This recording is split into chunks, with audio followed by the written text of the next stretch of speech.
Good morning friends. আজকে আমি রান্না করব সরপুঁটি মাছের ঝোল। দেখো, এখানে প্রথমে আমি মাছটিকে হলুদ, লবণ আর একটু লঙ্কার গুঁড়ো দিয়ে মেখে নিচ্ছি, আর সামান্য একটু তেল দিয়েছি, সর্ষের তেল অবশ্যই। এরপর মাছটাকে এক এক করে ভেজে নেবে।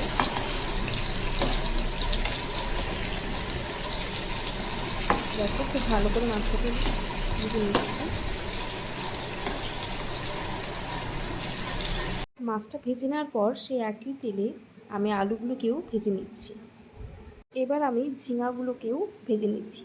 আজকে আমি আলু আর ঝিঙা দিয়ে সরপুঁটি মাছটা করব। এরপর আলুগুলোকেও দিয়ে দিলাম।